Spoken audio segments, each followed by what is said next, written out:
Hello பட்டூஸ், இன்னைக்கு நம்ம அர்ஜுன் தாஸ் நடிப்பில் வெளியே இருக்க ரசவாதி அந்த படத்தை தான் பார்க்க போகிறோம். அர்ஜுன் தாஸோட நடிப்பு நாளுக்கு நாள் பார்த்தீங்கன்னா மெருகேறிட்டே போதுங்கிற மாதிரி இந்த படத்தில் அவரோட ஆக்டிங் எக்ஸலண்ட்டாக இருக்குது. ஆனால் அவரையே தூக்கி சாப்பிட்ற அளவுக்கு இந்த படத்தோட வில்லனோட ஆக்டிங் இன்னும் எக்ஸ்ட்ராடினரியாக இருக்குது. இந்த படத்தோட மிகப்பெரிய பலமே இந்த படத்தோட வில்லன் தான் அப்படின்னு சொல்லணும். இந்த படத்தோட கதை என்னன்னு சொல்லிட்டு சிம்பிளாக பார்த்தோம்னா, கொடைக்கானலில் டாக்டராக இருக்க நம்ம ஹீரோ அர்ஜுன் தாஸ் பார்த்தீங்கன்னா அங்கே இருக்க ஒரு பொண்ணை லவ் பண்ண ஆரம்பிக்கிறார். அந்த ஏரியாவுக்கு வர சைக்கோ இன்ஸ்பெக்டர் பார்த்தீங்கன்னா இவங்களை எப்படியாவது பிரிச்சே ஆகணுங்கிற மாதிரி பயங்கரமாக டார்கெட் பண்ணிகிட்டு இருக்காரு. அவருக்கு பின்னாடி ஒரு பயங்கரமான ஃப்ளாஷ்பேக் இருக்குது அவர் இப்படி சைக்கோவாக இருக்கிறதுக்கு. அதை விட பெரிய ஹைலைட் என்னன்னா, நம்ம ஹீரோக்கு பின்னாடி அதை விட பயங்கரமான ஒரு ஃப்ளாஷ்பேக் இருக்குது. அதுதான் இந்த படத்தோட செம ட்விஸ்ட்டே. நம்ம யாருமே எதிர்பார்க்காத ஒரு ட்விஸ்ட்டு கிளைமேக்ஸில் வச்சுருப்பாங்க. உண்மையிலே படம் அருமையாக இருக்குது. வீடியோக்குள்ளே போகிறதுக்கு முன்னாடி உங்களுக்கு அர்ஜுன் தாஸோட நடிப்பில் எந்த படம் ரொம்ப பிடிக்கும் அப்படிங்கிறத மட்டும் மறக்காமல் கமெண்ட் பண்ணிடுங்க. இந்த வீடியோ உங்களுக்கு பிடிச்சிருந்துச்சுன்னா மறக்காமல் நம்ம வீடியோக்கு ஒரு லைக்கும் போட்டுருங்க. இப்போ தான் நம்ம சேனலுக்கு முதல் முறையாக வந்திருக்கீங்கன்னா மறக்காமல் நம்ம சேனலுக்கு சப்ஸ்கிரைபும் பண்ணி விட்டுருங்க. படத்தோட ஃபஸ்ட்டு சீன்லேயே பார்த்தீங்கன்னா ஒரு இன்ஸ்பெக்டர் எஸ்ஐக்கு ஃபோன் பண்ணி சொல்கிறாரு, உன் பொண்டாட்டி எப்படி இறந்தா என்ன, அப்போ நீ எங்கே இருந்த, எல்லா எவிடன்ஸ் என்கிட்ட ஆதாரத்தோடு இருக்குது. நீயே மரியாதையாக நாளைக்கு காலையில் எஸ்பி ஆஃபீஸ் வா, அங்கே வச்சு எல்லாத்தையும் பேசிக்கலாம். இன்றைக்கி நீ நைட் டியூட்டிக்கு வர வேண்டியது கிடையாது அப்படின்னா, சார் தயவுசெய்து கெஞ்சி கேட்குறேன் சார், என் வாழ்க்கையே போயிடும் சார், நான் தற்கொலை பண்ணிவிட்டு சாக வேண்டியதா சார் அப்படின்னா, இப்போ நீ சொன்னியே தற்கொலை பண்ணிவிட்டு சாக வேண்டியது தானே, அதை பேசாமல் பண்ணிவிடு. ஏன்னா கண்டிப்பாக எஸ்பி ஆஃபீஸ்க்கு இந்த கேஸ் போணுச்சுன்னா உனக்கு மரண தண்டனை கிடைக்கலாம், இல்லையா கண்டிப்பாக ஆயுள் தண்டனையாவது கிடைக்கும். இதுலேருந்து நீ தப்பிக்கணும்னா பேசாமல் சொன்ன மாதிரி தற்கொலை பண்ணிட்டு செத்து போயிரு அப்படின்னு சொல்லிட்டு ஃபோனை வைக்கிறாரு. அவர் துப்பாக்கி எடுத்துகிட்டு அப்படியே ஷூட் பண்ணி தற்கொலை பண்ணிக்கணும்னு நினச்சவர் பார்த்தீங்கன்னா இங்கே ஸ்டேஷனில் நைட் டியூட்டிக்கு எல்லாம் ரவுண்ட்ஸ் போகிறதுக்காக சொல்லிட்டு இருந்தா அவர் வந்து நிற்கிறாரு. உன்னை தான் நான் நேரில் வரக்கூடாதுன்னு சொல்லி சொன்னேன்ல, நாளை காலையில் எஸ்பி ஆஃபீஸ் வா, அங்கே வச்சு எல்லாத்தையும் பேசிக்கலாம் அப்படின்னா, இல்லை சார் உங்களை ஒரு தடவை பார்த்து நேரில் பேசலான்னு வந்தேன்னா பேசாமல் கிளம்பி போயா, என் கண்ணு முன்னாடியே நிற்காத அப்படின்னு திட்டி அனுப்பி விட்டா. அப்படியே வெளியே வந்து பைக் எடுக்கிறதுக்கு முன்னாடி பார்த்தீங்கன்னா எல்லாரும் நைட் டியூட்டிக்கு கிளம்புறாங்க. கரெக்டாக எனக்கு வயிறு சரியில்லை, நீ போய் எனக்கு ஒரு லெமன் சோடா வாங்கிட்டு வா அப்படின்னு சொல்லிட்டு இன்ஸ்பெக்டர் ஒரு கான்ஸ்டபிளை சொல்லி விட்றாரு. நம்ம எஸ்ஐ வெளியே வர கான்ஸ்டபிளை பார்த்து கேட்குறாரு, என்னாச்சு எல்லாருமே நைட் டியூட்டி போயிட்டீங்களாண்ணா? இல்லை இன்ஸ்பெக்டர் உள்ளதாக இருக்காரு, வயிறு சரியில்லையா, என்னை லெமன் சோடா வாங்கிட்டு சொல்லியிருக்காரு அப்படின்னோடனே நம்ம கான்ஸ்டபிள் லெமன் சோடா வாங்க போகிறாரு. இவர் கான்ஸ்டபிளை கிராஸ் பண்ணி வண்டி எடுத்துகிட்டு கிளம்பி போயிட்டாரு. போனவர் சுற்றி வந்து பார்த்தீங்கன்னா அவர் பாத்ரூம் போயிட்டு இருக்கும்போது அவரோட துப்பாக்கி எடுத்துகிட்டு இவரோட துப்பாக்கியை உள்ளே வச்சுட்டு உள்ளுக்குள்ளே ஏறி குதிச்சு வந்து அவரோட கண்ணை வச்சு அவரையே ஷூட் பண்ணிடுறாரு. ஷூட் பண்ணால் அந்த சவுண்டு கேட்டு வெளியே லெமன் சோடா வாங்கிட்டு இருந்த கான்ஸ்டபிள் குடுக்குடுன்னு ஓடியாந்தா அதுக்குள்ளே இந்த கண்ணை வச்சுட்டு அவரோட கண்ணை எடுத்துகிட்டு அங்கேருந்து எஸ்கேப் ஆயிடுறாரு.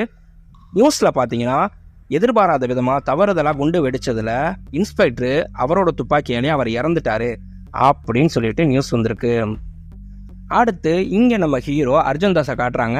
அவர் பார்த்தீங்கன்னா கொடைக்கானலில் ஒரு சித்தா டாக்டராக இருக்கார். அங்கே இருக்க ஏழை எளிய மக்களுக்கெல்லாம் முடிஞ்ச அளவுக்கு கம்மியான ஃபீஸ்லேயே பார்த்தீங்கன்னா இவர் வைத்தியம் பார்த்தும் கொடுக்குறாரு. அங்கே இருக்க போலீஸ் எஸ்ஐலேருந்து அங்கே ஏரியாவில் இருக்க எல்லாருக்குமே பார்த்தீங்கன்னா இவர் மேலே ரொம்பவே மரியாதையும் பாசமும் இருக்குது. அதுக்கு இன்னொரு முக்கியமான காரணம் என்னென்னா, இப்படி மக்களுக்கு உதவி செய்கிறது மட்டும் இல்லாமல் அந்த ஏரியாவில் யாராவது குடிச்சிட்டு பாட்டில் போடுறாங்க செய்கிறாங்க அப்படின்னு சொல்லி சொன்னாலுமே அதையுமே எடுத்து சுத்தம் பண்ணி இயற்கையை நல்லபடியாக பார்த்துக்கணும் அப்படின்னு சொல்லி நினைக்கக்கூடிய ஒரு கேரக்டரு. இவர் ஃபுல்லாக கொடைக்கானலுங்கிறதுனால மாஸ்க் போட்டுட்டு ரோட்டில் நின்றுட்டு இருக்கும்போது பார்த்தீங்கன்னா கரெக்டாக இவர் ஒரு பஸ்ஸு கிராஸ் ஆகும். அந்த பஸ்ஸில் இருக்க ஒரு பொண்ணு பார்த்தீங்கன்னா அப்படியே அழுதுகிட்டே உட்காந்துருந்தா இவர் சொல்கிறாரு, அழுகாதீங்க அப்படின்னு மட்டும் கண்ணை துடைக்க சொல்லி கையை காமிச்சோம்னா அவங்க அப்படியே கண்ணை துடைச்சிட்டு இவரை பார்க்குறாங்க. இவர் கையில் ஒரு டேட்டூ மட்டும் இருக்குது. அந்த பொண்ணு பார்த்தீங்கன்னா அங்கே இருக்க ஒரு ரெசார்ட்டுக்கு மேனேஜராக வராங்க. நம்ம ஹீரோ அர்ஜுன் தாஸோட பேர் சதாசிவா பாண்டியன், சதான்னு எல்லாரும் கூப்பிடுவாங்க. மறுநாள் எதிர்பாராத விதமாக அந்த ரெஸ்டாரண்ட்டுக்கு அவர் எப்பயும் போல் சாப்பிட வராரு. அங்கே இருக்க மேனேஜர் பார்த்தீங்கன்னா இவருக்கு ரொம்பவே க்ளோஸு. வந்த உடனே எப்படிங்க இருக்கீங்க அப்படின்னா, எங்கப்பா என் பொண்ணுக்கு கல்யாணம் பண்ணி கொடுத்ததுலேருந்தே பார்த்தீங்கன்னா ரொம்பவே கஷ்டத்தில் இருக்கேன் அப்படின்னு சொல்லி பேசிகிட்டு இருக்கும்போது கரெக்டாக நம்ம ஹீரோயின் வந்தோடனே இவர் பார்த்துட்டு சைலண்ட்டாக இருக்கார். இவங்க தான் புதுசாக வந்திருக்க மேனேஜர் அப்படின்னு சொல்லி இன்ட்ரடியூஸ் பண்ணி கொடுத்தா கையை கொடுக்கும்போது கரெக்டாக நம்ம ஹீரோயினும் இவங்களோட டேட்டூவை பார்த்துடுறாங்க. பார்த்துட்டு நீங்கள் தான் என்னை நேற்று அழுக வேணாம்னு சொல்லி சொன்னதுன்னா உங்களுக்கு எப்படி தெரியும் நான் மாஸ்க் போட்டிருந்தேனேன்னு பார்த்தா கையில் இருக்க டேட்டூவை காட்டுறாங்க. ரெண்டு பேருமே ஒரே மாதிரி டேட்டூ போட்டிருக்காங்க. இவங்க ரெண்டு பேரும் கொடைக்கானலில் எப்படி சேர்ந்தாங்களோ அதே மாதிரி நம்ம எஸ்ஐயும் பார்த்தீங்கன்னா இப்போ இன்ஸ்பெக்டராக ப்ரொமோஷன் கிடச்சி கொடைக்கானலுக்கு ட்ரான்ஸ்ஃபர் ஆகி வராரு. இங்கே வந்த உடனே பார்த்தீங்கன்னா அங்கே இருக்க கான்ஸ்டபிளை போய் டீ வாங்கிட்டு வான்னு சொன்னோம்னா அவர் டீ வாங்கிட்டு வந்தால் அவரை ஏய் டீ எப்படி பிடிச்சிட்டு வரலாம் செய்யணும்னு சொல்லி தெரியாது அப்படின்னு கண்ட மாணிக்கு அசிங்கமாக திட்டுறாரு. அங்கே இருக்க எஸ்ஐ பார்த்தீங்கன்னா ரொம்பவே நல்லவர். விடுங்கங்க, இதெல்லாம் பெருசாக எடுத்துக்காதீங்க. இவர்கிட்ட ஏற்கனவே நீங்கள் வேலை பார்த்துருந்தீங்களே, என்னாச்சு, அங்கே எப்படியா இருந்தார் அப்படின்னு கேட்டோம்னா அப்போ தான் சொல்ல வராங்க, நம்ம எஸ்ஐ அங்கே இன்ஸ்பெக்டரோட பார்த்தீங்கன்னா ஒரு பெரிய பிரச்சனையே வந்துச்சு. ஒய்ஃப் இறந்தப்ப நீ உள்ளதாக இருந்த வெளியே தான் இருந்தேன்னு சொல்லிட்டு எதிர்பாராத விதமாக குண்டு வெடிச்சு இன்ஸ்பெக்டர் இறந்ததுனால இவர் இப்படி தப்பிச்சிட்டாரு, இல்லைன்னா அப்பயே மாட்டி இவர் வெளியே போயிருப்பாரு அப்படின்றாங்க. இவரோட சைக்கோத்தனத்தோட உச்சமாக அன்னைக்கு கரெக்டாக பார்த்தீங்கன்னா ஒரு கான்ஸ்டபிளோட ஃபேமிலி ஃபுல்லாக வாசலில் வந்து நிற்கும். வாசலில் வந்து கேட்பாரு, என்ன அப்படின்னு கேட்டால், சார் என் ஃபேமிலி சார் ஊர்லேருந்து எல்லாரும் டூருக்காக வந்திருக்காங்க அப்படின்னோடனே, ஓ அப்படியா, இங்கே வா, ஷூ கொஞ்சம் லூஸாக இருக்குது, லேசாக கழட்டிட்டு கட்டு அப்படின்னு ஃபேமிலி முன்னாடி சொல்கிறாரு. அவர் அப்படியே கண்ணு கலங்கி அழுதுகிட்டே அதை செஞ்சோம்னா ஃபேமிலி மொத்தமாக அங்கேருந்து கிளம்பி போயிடுது. அங்கேயும் பார்த்தீங்கன்னா அவர் எஸ்ஐட்ட போய் தான் அழுகிறாரு. சார் யூனிஃபார்ம் போட்டு இப்படியெல்லாம் என்னை அசிங்கப்படுத்தக்கூடாது சார், எனக்கு இந்த யூனிஃபார்ம் போடவே கேவலமாக இருக்குது சார் அப்படின்னா, நீ எது நினச்சிக்காத, இந்த அடிமத்தனம் பண்ணுறதெல்லாம் அப்போலேருந்து இப்போ வரைக்கும் மாறவே கிடையாது, நீ கவலைப்படாத, எல்லாம் ஒரு நாளைக்கு சரியாகும் அப்படின்னு அவர் இந்த கான்ஸ்டபிளுக்கு ஆறுதல் சொல்கிறாரு. நம்ம ஹீரோ கிட்ட ஒரு கேஸ் வருது. என்னன்னு சொல்லி பார்த்தீங்கன்னா, அந்த பொண்ணுக்கு ராத்திரியான பேய் கண்ணுக்கு முன்னாடி வருது செய்யுது அப்படின்னு சொல்லிட்டு, அதனால் அங்கே இருக்க சைக்காலஜி ஒரு டாக்டர்கிட்ட ட்ரீட்மெண்ட் எடுத்துகிட்டு இருந்தாங்க.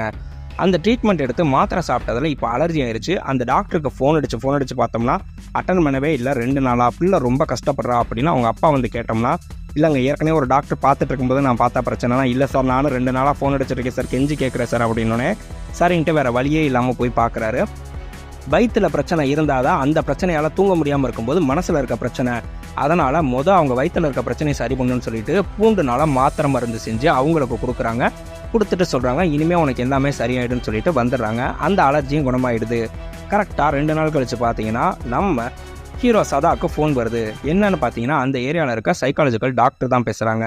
என்னோட பேஷண்ட்டை 2 நாள் நான் ஊரில் இல்லாத கேப்பில் நீங்கள் எடுத்திருக்கீங்க, உங்களை நான் நேரில் பார்க்கணும், உடனே கிளம்பி வாங்கன்னு சொல்லிட்டு வர சொன்னோம்னா, மேடம் கொஞ்சம் பிஸியாக இருக்காங்க, கொஞ்சம் வெயிட் பண்ண சொன்னாங்க அப்படின்னு சொல்லிட்டு நம்ம ஹீரோவை வெளியே உட்கார வச்சுட்டு உள்ள அவங்க நம்ம மகாமுனி படத்துக்கு ரிவ்யூ சொல்லிட்டு இருக்காங்க. உள்ள இவர் வந்தோடனே, நீங்கள் என்னோட பேஷண்ட்டை 2 நாள் நான் ஊரில் இல்லாத கேப்பில் எடுத்திருக்கீங்களே, இது தப்பு இல்லையா அப்படின்னு சொல்லும்போது, இல்லை மேடம், அவங்களுக்கு அலர்ஜி ஆயிடுச்சுங்கிறதுக்காக ட்ரீட்மெண்ட் கொடுத்தேன், அவ்வளவுதான், இப்போ நீங்கள் போங்க, இதை நான் எங்கே எப்படி பார்க்கணுமோ அப்படி பார்த்துக்கிறேன் அப்படின்னு சொல்லிட்டு இவரை மிரட்டி அங்கேருந்து அனுப்பி விட்றாங்க. இவர் கரெக்டாக ஹாஸ்பிட்டல்லேருந்து வெளியே வரும்போது பார்த்தீங்கன்னா, நம்ம இன்ஸ்பெக்டர் உள்ளே வரும்போது 2 பேரும் எதிர்பாராத விதமாக இடிச்சுக்கிறாங்க. அப்படி இருந்தும் நம்ம ஹீரோ சாரி அப்படின்ட்டு குனிஞ்சுக்கிட்டே போயிடுறாரு. இவர் அப்படியே டென்ஷனாக நின்று அப்படியே திரும்பி முறைச்சி பார்க்குறாரு. ஆனால் அதுக்குள்ளே நம்ம சதா பார்த்தீங்கன்னா அங்கேருந்து கிளம்பிடுறாரு. உள்ளே வந்தவர் டாக்டர்கிட்ட சொல்கிறாரு, எனக்கு ஏகப்பட்ட பிரச்சனை இருக்குது மனசுக்குள்ளே, அது இன்னும் நீ நித்த பொண்ணுக்கிட்டே இருக்க செய்யுது அப்படின்றாரு. என்ன பிரச்சனைன்னு என்கிட்ட சொல்லுங்கள், எதுவாக இருந்தாலும் நான் க்யூர் பண்ணி விட்றேன்னா, அவர் ஃபுல்லாத்தையும் சொல்லாமல் எனக்கு இந்த ப்ரிஸ்கிரிப்ஷனில் இருக்க மெடிசின்ஸ் மட்டும் கொடுங்க அப்படின்னு அங்கேருந்து வாங்கிட்டு போயிடுறாரு. ஆனால் அவர் மனசுக்குள்ளே பார்த்தீங்கன்னா ஏதோ நெருப்பெறிகிற மாதிரி செய்கிற மாதிரிலாம் அவருக்குள்ளே ஏதோ பயங்கரமான ஃப்ளாஷ்பேக் இருக்கிறத நம்மளுக்கு காமிக்கிறாங்க. அன்னைக்கு நைட்டு பார்த்தீங்கன்னா ஹீரோ அந்த ரெஸ்டாரண்ட்டுக்கு வந்து, உங்கள் மேனேஜர் மேடம் இருக்காங்களா அப்படின்னா, இல்லை சார் அவங்க உள்ள கிச்சனில் பிஸியாக இருக்காங்க அப்படின்னு சொன்னோன்னே, இல்லை பரவாயில்ல அப்படின்னு அவர் ஆர்டரை வாங்கிட்டு போனால் கரெக்டாக நம்ம ஹீரோயின் அங்கே வந்துடுறாங்க. என்னை தான் கேட்டிங்களோ அப்படின்னா, இல்லைங்க சும்மா இங்கே வந்தேன், இங்கே இருக்கீங்களான்னு பார்த்துட்டு போகலான்னு பார்த்தேன் அப்படின்னு சொல்லிட்டு அங்கேருந்து பேசிட்டு கிளம்புனா, நம்ம இன்ஸ்பெக்டரும் அங்கே வராரு. கரெக்டாக வந்துட்டு மெனுலேயே இல்லாத ஒரு ஐட்டத்தை ஆர்டர் கொடுத்தா, சார் இது மெனுலேயே இல்லை சார் அப்படின்னு நம்ம ஹீரோயின் சொல்கிறாங்க. மெனுவில் ஏற்று நான் கேட்டால் செய்யணும் அப்படின்னா நம்ம பழைய மேனேஜர் டக்குன்னு வந்து, மேடம் நீங்கள் போங்க மேடம், அவர் கேட்குறத செஞ்சு கொடுங்க சார், இந்த ஏரியாவோட இன்ஸ்பெக்டர் அப்படின்னு சொன்னோம்னா, கரெக்டாக அங்கேயும் நம்ம சதா நடந்து போகிறத பார்க்குறாரு. அவருக்கு பார்த்தீங்கன்னா கால் ஒரு மாதிரி நொண்டி நடந்து போவார். அதை இவர் கரெக்டாக பார்த்தோம்னா, இவன் தானே ஹாஸ்பிட்டலில் இடிச்சவேங்கிற மாதிரி. ஆனால் இங்கேருந்து இவர் தூரமாக போயிட்டதுனால பேசாமல் விட்டுறாரு. நம்ம ஹீரோயினுக்கும் இவருக்கும் இடையில எதிர்பாராத விதமாக அப்படியே ஒருத்தவங்களுக்கு பிடிச்சி போய் காதல் பற்றிக்கிச்சு. ஒரு தடவை நம்ம ஹீரோயின் மட்டும் பார்த்தீங்கன்னா தனியாக குளத்துக்கிட்ட உட்காந்துருக்கும் போது அங்கே நம்ம இன்ஸ்பெக்டர் வர்றவர் நேராக வந்து, ஏன் இப்படி தனியாக இருக்கீங்க, காட்டு மாடு வர நேரமாச்சு, வேணா வாங்கலேன், நானே உங்களை ட்ராப் பண்ணுறேன்னா, சார் நான் தனியாக இருக்கிறதுக்கு தான் வந்தேன், தயவுசெய்து என்னை டிஸ்டர்ப் பண்ணாமல் இங்கேருந்து கிளம்பி போங்க அப்படின்னு சொல்லி கோவமாக நம்ம ஹீரோயின் திட்டி விட்டுறாங்க. இவரும் கடுப்பில் அங்கே கிளம்பி போனோம்னா, அடுத்து பின்னாடியே நம்ம சதா அங்கே வராரு. வந்துட்டு வண்டி நிப்பாட்டிட்டு நான் வரலாமான்னு கையை காட்டினா, இவங்க உடனே வாங்கன்னு சொல்லிட்டு உட்காந்து பேசிகிட்டு இருந்தா, டைம் ஆயிடுச்சு, காட்டு மாடு வர நேரமாக இருக்குது, நம்ம கிளம்புவோம் அப்படின்னு அவர் வண்டியில் அப்படியே கூட்டிகிட்டு போகிறாரு. நேராக இவங்க வீட்டுக்கே கூட்டிகிட்டு போகிறாரு. அங்கே பார்த்தீங்கன்னா இவங்க போதையில் அப்படியே மட்டை.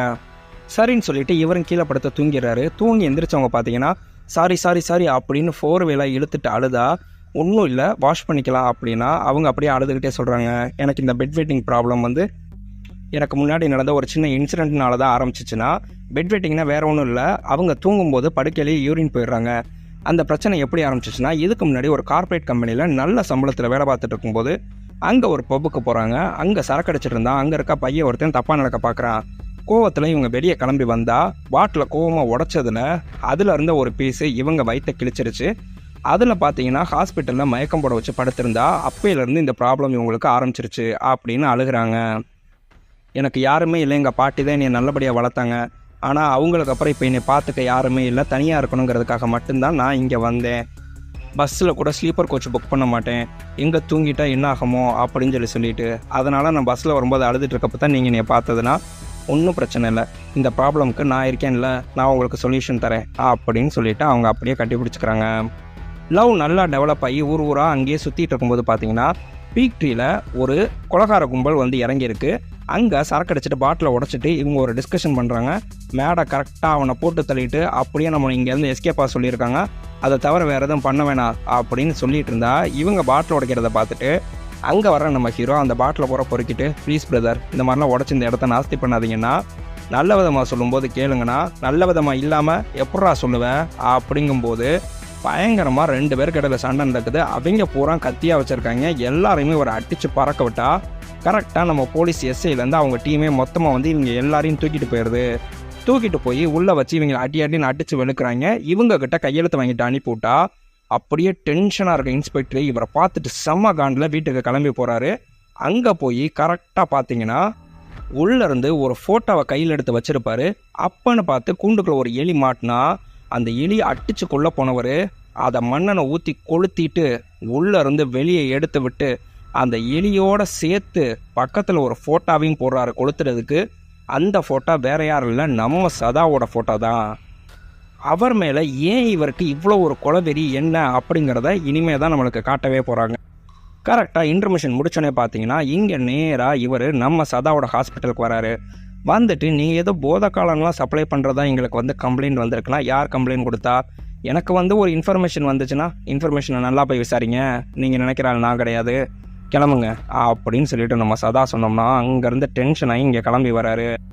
கரெக்டாக பார்த்தீங்கன்னா நம்ம சைக்காட்டிஸ்ட் டாக்டருக்கு இன்ஸ்பெக்டர் ஃபோன் அடிச்சுட்டு, எனக்கு மோர் குழம்பு வத்தலும் வேணும் கிடைக்குமா அப்படின்னு கேட்டால், இதெல்லாம் ஹோட்டல் நினச்சிங்களா, ஃபோனை வைங்க சார்னா திருப்பி ஃபோன் அடிச்சுட்டு, எனக்கு மோர் குழம்பு வத்தலும் வேணும் ரெடி பண்ணுறீங்களா, இங்கே ஒரு 4 பேர் வந்திருக்காங்க, அவங்க பார்த்தீங்கன்னா உங்கள் ஹஸ்பண்ட் சுரேஷை போட்டு தள்ளுறதுக்கு நீங்கள் தான் அனுப்புறீங்க அப்படின்னு சொல்லியிருக்காங்க, எப்படி ஸ்டேஷனுக்கு வந்து பிரியாணியோட சாப்பிட்லாமா இல்லைன்னா அங்கே வந்து மோர் குழம்பு சாப்பிடவான்னு கேட்டால், சார் மோர் குழம்பே செஞ்சு வைக்கிறேன் சார், நீங்கள் இங்கே வாங்க அப்படின்னோடனே அவர் நேராக அங்கே வீட்டுக்கு போனோம்னா, ஆமாம் உங்கள் ஹஸ்பண்ட் சுரேஷை ஏன் கொல்லணும்னு நினச்சிங்க அப்படின்னா, இல்லை சார் அவருக்கு எனக்கு செட் ஆகலை அதனால தான் அப்படின்னா, அது சரி ரமேஷ் யார் அப்படின்னா, அவர் என் பாய் பெஸ்டி சார், அந்த கம்ப்ளைண்ட்லாம் ஒன்றும் நான் ரெஜிஸ்டர் பண்ணலை அப்படின்னோடனே, ரொம்ப நன்றி சார், உங்களுக்கு நான் என்ன உதவி கேட்டாலும் செய்கிறேன் சார் அப்படின்னு சொன்னால் அப்போ தான் ட்விஸ்ட்டு.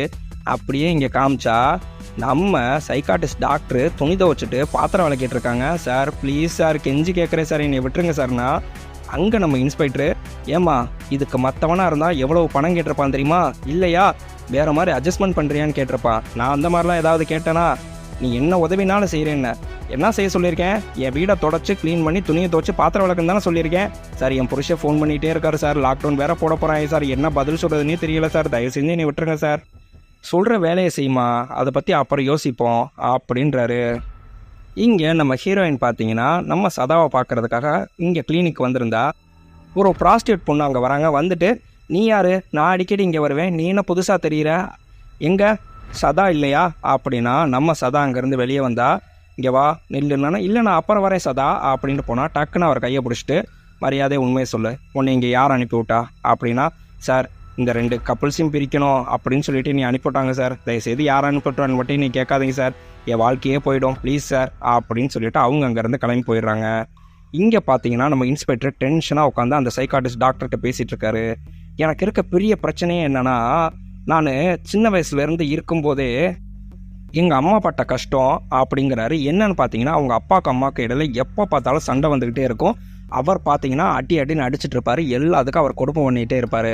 அப்படி இருக்கும்போது ஒரு நாள் சண்டை பெருசாகும்போது நீ வேணா உள்ளே போய் கொளுத்திட்டு சாகுடி அப்படின்னு கோபமாக திட்டி வர்றாரு. அவங்க அம்மாவும் பார்த்தீங்கன்னா அங்கேயே கொளுத்திட்டு கண்ணு முன்னாடி செத்து போயிடுறாங்க. இதை பார்த்ததுலேருந்து இவர் மனசளவில் ரொம்பவே பாதிக்கப்பட்டுறாரு. எனக்கு யார் சந்தோஷமாக இருந்தாலே பார்த்தீங்கன்னா சுத்தமாக பிடிக்காது. ஆனால் இங்கே என் கண்ணு முன்னாடியே பார்த்தீங்கன்னா ஒருத்தர் சந்தோஷமாக சுற்றிக்கிட்டே இருக்கான். அவனை என்ன பண்ணுறதுன்னு சொல்லிட்டு தான் எனக்கு தெரியல அப்படின்னு சொல்லிட்டு இதுக்கு ஒரு முடிவு கட்டுறேன்னு நேராக பார்த்தீங்கன்னா நம்ம ஹீரோயினை பார்க்குறதுக்கு இன்ஸ்பெக்டர் வராரு. வந்துட்டு உங்களுக்கு ஒரு உதவி செய்யணும்னு சொல்லி நினச்சேன். நீங்கள் அந்த டாக்டரோட சுற்றுறது எனக்கு தெரியும். ஆனால் அவன் அந்தளவுக்கு நல்லவன் கிடையாது. 3 வருஷமாக இங்கே ப்ராக்டிஸ் பண்ணிகிட்ருக்கான். அது மட்டும்தானே உங்களுக்கு தெரியும். அதுக்கு முன்னாடி என்ன பண்ணிகிட்டு இருந்தான், எங்கே இருந்தான்னு சொல்லி தெரியுமா? 8 வருஷமாக பிஹெச்டி படித்தேன்றப்பானே, அவன் எங்கே படித்தான்னு சொல்லி கேளுங்க. அதே மாதிரி அவன் கால் நொண்டி நொண்டி நடக்கிறானே, அது ஏன்னு சொல்லி தெரியுமா? கொஞ்சம் தயவுசெய்து விசாரிங்க. அதுக்கப்புறம் பார்த்தீங்கன்னா நீங்கள் அவன் கூட பழகலான்னு சொல்லிட்டு அங்கேருந்து கிளம்புனா, அந்த ப்ராஸ்டியூட் அனுப்பி விட்டது நீங்கள் தானா? ஆமாம், உங்கள் நல்லதுக்காக தான் அனுப்புனேன். ஆனால் அது என்னமோ சொதப்பிடுச்சு. நான் சொன்னதை விசாரித்து பார்த்துட்டு நீங்கள் அதுக்கப்புறம் நல்ல முடிவாக எடுங்கன்னு அங்கேருந்து கிளம்பிடுறாங்க. இவங்க அழுதுகிட்டே பார்த்தீங்கன்னா நேராக சதாவை பார்க்க வராங்க. சதாட்ட நான் உன்கிட்ட தனியாக பேசணும். உன்னையை பற்றி எனக்கு எதுவுமே தெரியாது, ஆனால் என்னை பற்றி உன்கிட்ட எல்லா உண்மையும் சொல்லியிருக்கேன்ல, என்கிட்ட மறைக்காமல் எல்லா உண்மையும் சொல்லு அப்படின்னு சொன்னால் அப்படியே அவரோட ஃப்ளாஷ்பேக் காட்டுறாங்க. சின்ன வயசுலேருந்தே பார்த்தீங்கன்னா அவர் தாத்தா கிட்ட தான் வளர்ந்துருக்காரு. இந்த வர்மா சித்தா எல்லாமே பார்த்தீங்கன்னா தாத்தா கற்றுக் கொடுத்தது தான்.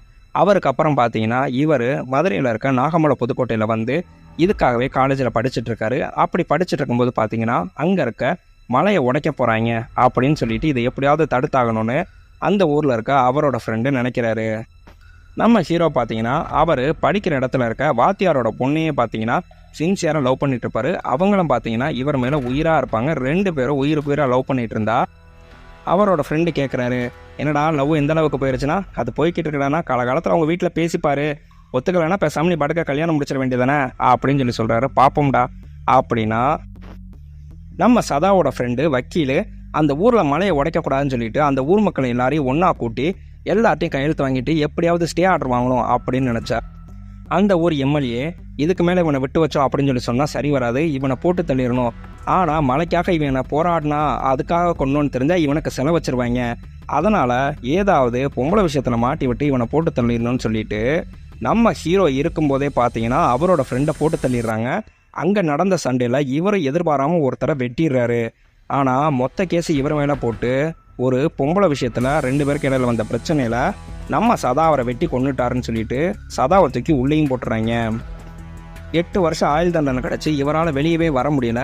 அந்த டயத்தில் பார்த்தீங்கன்னா நம்ம ஹீரோயினுக்கு கல்யாணமும் முடிஞ்சிருது. அதை இவர் ஃப்ரெண்டு சொன்னால் அப்படியே ஃபீல் பண்ணி அழுதுகிட்டே உள்ளே இருக்கும்போது அங்கே இருக்க ஒருத்தங்க ஹீரோயினை பற்றி தப்பாக பேசினா இவருக்கு கோவம் அவங்கள விட்டு விரட்டி அடின்னு அடிக்கிறாரு. எதிர்பாராத விதமாக அங்கே வர போலீஸ் இன்ஸ்பெக்டரையும் இவர் ஒரே எட்டி உதச்சா அவ்வளவுதான், சோழி முடிஞ்சு கட்டி தோலை உரிச்சு தோட நீ நடக்கவே கூடாதான்னு சொல்லிட்டு அங்கே அடித்து இவர் காலை உடைச்சது தான். ஜெயிலிருந்து வெளியே வந்தோடனே இங்கே கொடைக்கானலில் இப்படி நான் முடிஞ்ச அளவுக்கு மக்களுக்கு ஏதாவது நான் நல்லது செஞ்சுட்டு வாழ்ந்துட்டு போயிடணும் அப்படின்னு சொல்லி வாழ்ந்துட்டு இருந்தேன். இந்த உண்மையெல்லாம் தெரிஞ்சால் நீ விட்டுட்டு போயிடுவியோ அப்படிங்கிறதுக்காக தான் நான் உன்கிட்ட சொல்லலைன்னு சொல்லிட்டு இங்கே அழுகிறாரு. சரி, அந்த பொண்ணு என்னாச்சுன்னா அதை பற்றி மட்டும் தயவுசெய்து என்கிட்ட கேட்காத ப்ளீஸ் அப்படின்னு சொல்லி முடிச்சிடுறாரு. அந்த இன்ஸ்பெக்டருக்கும் உனக்கும் என்ன பிரச்சனை, ஏன் அவன் நம்ம 2 பேரையும் பிரிக்கணும் அப்படின்னு சொல்லிட்டு நினச்சிட்டு இருக்கான். இந்த பிரச்சனை எப்படியாவது முடிச்சாகணும்னு சொல்லி சொன்னோம்னா சரி நான் அந்த இன்ஸ்பெக்டர்கிட்ட ஃபோன் பண்ணி பேசுகிறேன் அப்படின்னு சொல்லிட்டு அவர் அங்கே ஃபோன் அடிக்கிறாரு. சார், உங்களுக்கு எனக்கு எந்த இடத்துல கிளாஷ் ஆனிச்சுன்னு தெரியலை, ஆனால் இந்த பிரச்சனை பெருசாகிட்டே போகுது, இதை பேசி தேக்கணும்னு ஆசைப்பட்றேன் ப்ளீஸ் அப்படின்னா வீட்டில் தான் இருக்கேன் கிளம்பி வா அப்படின்னு சொல்லிட்டு இங்கே நம்ம சைக்காட்டிஸ்ட்டை பேசிகிட்டு இருக்காரு. கரெக்டாக எஸ்பி ஆஃபீஸ்லேருந்து ஃபோன் வருது. யோ, ஊரெல்லாம் லாக்டவுன் போடுறாங்க, உங்கள் ஊரில் இருக்க டூரிஸ்ட் எல்லாத்தையுமே பார்த்தீங்கன்னா அவன் ஊருக்கு உடனே அனுப்பிவிடு, ரிசார்ட்டில் யாரும் தங்கி இருக்கக்கூடாது, ஒரே ஒரு வாட்ச்மேன் மட்டும்தான் இருக்கணும் அப்படின்னு சொல்லிடு அப்படின்னு சொன்ன உடனே சரி ஓகே அப்படின்னு அங்கேருந்து கரெக்டாக கிளம்புறாரு. நம்ம சைக்காட்டிஸ்ட்டையும் கூப்பிட்டுட்டு கிளம்புனோம்னா ஒன்று தான் சொல்கிறாரு, இனி நீ இங்கேருந்து கிளம்பி போகலாம், நீ சொல்கிற மாதிரி எனக்கு யாரும் உதவி செய்ய முடியாது, எனக்கு நான் மட்டும்தான் உதவி செஞ்சுக்க முடியும்.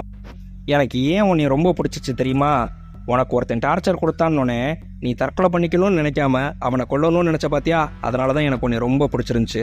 நீ இப்போ உன் புருஷனோட இருப்பியோ இல்லை உன் பாய் பெஸ்டி ரமேஷோட இருப்பியோ அது விருப்பம். ஆனால் ஒன்று தெரிஞ்சுக்க, எப்போ உனக்கு பிரச்சனைன்னு வந்துச்சோ அப்போயே உன் பாய் பெஸ்டி ஃபோனை சுவிட்ச் ஆஃப் பண்ணிட்டு போன வேண்டியான், இப்போ வரைக்கும் ஃபோனை ஆன் பண்ணல, உனக்கு கான்டாக்டும் பண்ணலை. அதே மாதிரி உன் புருஷனோட டார்ச்சர் தாங்கலைன்னா வேறு எவனையும் நம்பிலாம் போய் வாழாத, நீ தனியாகவே வாழு, நிம்மதியாக வாழு அப்படின்னு சொல்கிறாரு. அந்த ஒரு செகண்டில் நம்மளுக்கு வில்லனே பார்த்தீங்கன்னா ஹீரோ மாதிரி நம்ம கண்ணில் படுறாரு. நேராக இங்கே ஹீரோயின் இருக்க ரிசார்ட்டுக்கு தான் வராரு. யோ எல்லாரையும் கிளம்பி போக சொல்லு, இங்கே இன்னொரு மேனேஜர் இருக்குமே எங்கே அப்படின்னு அந்த மேனேஜர்கிட்ட கேட்டோம்னா, அந்த பொண்ணு அங்கே இருக்காங்க சார், நானே போய் சொல்லிடுறேன் அப்படின்னா, நான் சொல்லிக்கிறேன் நீ உன் வேலையை பாரு அப்படின்ட்டு மரியாதை இங்கேருந்து கிளம்பி போயிரு. அவ்வளோ தூரம் சொல்லியுமே நீ இவன் கூட தான் இன்னும் சுற்றிட்டு இருக்கல, கோயம்புத்தூருக்கு போ அப்படின்னா, எனக்கு அங்கே யாரும் இல்லை, நான் இங்கே தான் இருக்க போகிறேன், அவன் கூட தான் இருக்க போகிறேன்னா, நான் அவ்வளோ சொல்கிறேன் உனக்கு புரியலையா அப்படின்னா நேராக ஹீரோக்கு ஃபோன் அடித்தோம்னா, ஆமாம் அவன் என்னை பார்க்க வர்றேன்னா வீட்டுக்கு வந்திருப்பான்னு நினைக்கிறேன், அவனை இங்கே வர சொல்லு அப்படிங்கும்போது நம்ம ஹீரோ இவரை தேடிட்டு நேராக வீட்டுக்கு போயிருக்காரு. ஆனால் வீட்டில் பார்த்தீங்கன்னா பயங்கரமான ட்விஸ்ட்டு. உள்ளுக்குள்ளே இருக்க கல்யாண ஃபோட்டோவை பார்த்தோம்னா இவருக்கு பக்கத்தில் இருக்கிறது நம்ம சதாவோட எக்ஸ்லவரோட ஃபோட்டோ. அப்படியே அழுதுகிட்டு அங்கே உட்கார்றாரு. நம்மளுக்கு ஃப்ளாஷ்பேக்கை காமிச்சோம்னா, இவர் ஜெயிலில் இருக்கும்போது இவங்க எக்ஸ்லவருக்கு நம்ம எஸ்ஐயோட தான் கல்யாணம் ஆயிருக்கு. அப்போ இவர் எஸ்ஐயாக இருந்தார் இல்லையா, கல்யாணம் முடித்ததுலேருந்து இவங்களை எது செஞ்சாலும் குத்தோன்னு சொல்லிட்டு டார்ச்சர் பண்ணிக்கிட்டு தான் இருக்காரு. ஆனால் இவங்க அங்கங்கே நின்று அழுதுகிட்டே இருக்கிறத பார்த்து இவருக்கு நம்ம ஹீரோயின் மேலே ஒரு டவுட்டு வந்து, இவங்க சூட்கேஸ் எல்லாத்தையும் எடுத்து செக் பண்ணி பார்த்தோம்னா உள்ளுக்குள்ளே நம்ம சதாவும் எக்ஸ்லவரும் ஒன்றா எடுத்த ஃபோட்டோ இருக்குது. அதை பார்த்த உடனே டென்ஷன் ஆகி இவங்க வந்தோடனே கேட்குறாரு, நீ அவன் கூட கொடைக்கானல் வரைக்கும் போயிருக்க, அங்கே போய் சும்மா தான் சுற்றினியா இல்லை ரூம் போட்டியா செஞ்சியா அப்படின்னு அசிங்கமாக கேட்டு சண்டை போடுறாரு. அவங்க வீட்லேயும் வர சொல்லி கண்டமானிக்க திட்டி விட்டு அனுப்பி விட்றாரு. இப்படியெல்லாம் ஒருத்தியை கட்டி வச்சிருக்கீங்க, அடுத்து இந்த பக்கமே யாரும் தலை வச்சு படுத்துறாதீங்க அப்படின்ட்டு. கரெக்டாக இவரோட ஃப்ரெண்டு இவருக்கு வந்து ஜெயிலில் இருக்கும்போது சொல்கிறாரு, டேய் நீயும் சந்திராவும் லவ் பண்ணது அவள் ஹஸ்பண்டுக்கு தெரிஞ்சிருச்சாண்டா, அவங்க அம்மாவை கூப்பிட்டு அசிங்கப்படுத்தி அனுப்பி விட்டான்டா, பாவுண்டா அவங்க கஷ்டப்பட்டுட்டு இருக்காளாண்டா அப்படின்னு சொல்லிட்டு இவர் ஜெயிலில் இருக்கப்போ இந்த விஷயத்த மட்டும் கேள்விப்பட்டிருப்பாரு. ஆனால் யாருக்கு ஹஸ்பண்டுன்னு தெரியாது. ஒரு தடவை நம்ம எஸ்ஐக்கும் அவங்களோட ஒய்ஃபுக்கும் பார்த்தீங்கன்னா பயங்கரமான சண்டை வரும்போது, அவங்க அப்பா வீட்டுக்கு கிளம்பி போகிறேன்னா, நீ அப்பா வீட்டுக்கெல்லாம் கிளம்பி போக முடியாது, இங்கேயே எனக்கு அடிமையாக இருக்கணும், இல்லையா இங்கேயே தூக்கு போட்டு சாகு, அப்பா வீட்டுக்கு போகிறதெல்லாம் கனவுல கூட நினச்சி பார்க்காதன்னா, இவங்க கோவத்தில் அப்படியே தூக்கு மாட்டிட்டு சாக போகிறதுக்கு முன்னாடி ஒன்று சொல்கிறாங்க, இதுக்கு வரைக்கும் உன்ட்ட நீ படுத்தப்ப நீ கேட்ட இல்லையா அவன் நினப்பு வந்துச்சானே, ஆமாம் அவன் நினப்பில் தான் இருந்தேன், காரணம் அவன் கூட நான் ஒன்றா இருக்கல, ஆனால் நீ ஒரு சப்பை, அதனால தான் அப்படின்னு சொல்லிட்டு தூக்கு மாட்டி இறந்து போயிடுறாங்க. இங்கே நம்ம ஹீரோயின் ரிசார்ட்லேருந்து ஃபோன் அடித்ததுனால நேராக அவரை அழுதுகிட்டே இங்கே வர்றவர், ஏண்டா அவளை கொன்ன அப்படின்னு கேட்டோம்னா, நான் எங்கடா அவளை கொன்னேன், நீ தாண்டா அவளை கொன்ன, நீ அவளை பார்க்காம இருந்திருந்தேன்னா நானும் அவளை சந்தோஷமாக வாழ்ந்துருப்போம்டா, அவள் செத்து 10 வருஷம் ஆச்சு, ஆனால் இன்னும் என்னால் நித்தம் தூங்க முடியாமல் தவிச்சிட்டு இருக்கேன்டா நான் அதனால் அப்படின்னு சொல்லிட்டு 2 பேருக்கு இடையில பயங்கரமான சண்டை வருது. அங்கே நம்ம எஸ்ஐஏ கான்ஸ்டபிள் எல்லாருமே வந்திருக்காங்க. எவ்வளவோ தடுக்கிறாங்க, இன்ஸ்பெக்டரை சார் ப்ளீஸ் சார் விட்டுருங்க சார் டாக்டரை விட்டுருங்க சார் டாக்டரெலாம். அவரை அடின்னு அடித்தா அது வரைக்கும் பொறுமையாக இருந்தவர் திருப்பிட்டு நம்ம இன்ஸ்பெக்டரை போட்டு அடி வெளுத்தெடுத்து கன்னை வச்சு ஒரே அடியாக தலையில் அடிச்சிடுறாரு. அங்கே வர நம்ம எஸ்ஐயும் மற்ற கான்ஸ்டபிளும் பார்த்தீங்கன்னா இது வரைக்கும் உயரதிகாரிங்க பேச்சை கேட்டு எவ்வளவோ தப்பு பண்ணியிருப்போம், எவ்வளவோ பாவம் பண்ணியிருப்போம், எவ்வளவோ பொய் சொல்லியிருப்போம், தடவை ஒரு பப்ளிக்குக்காக அதே மாதிரி பொய் சொல்லுவோம் அப்படின்னு சொல்லிட்டு, டாக்டர் நீங்கள் இங்கேருந்து கிளம்பி போங்க, இதை நாங்கள் பார்த்துக்குறோம் அப்படின்னு சொல்லிடுறாங்க.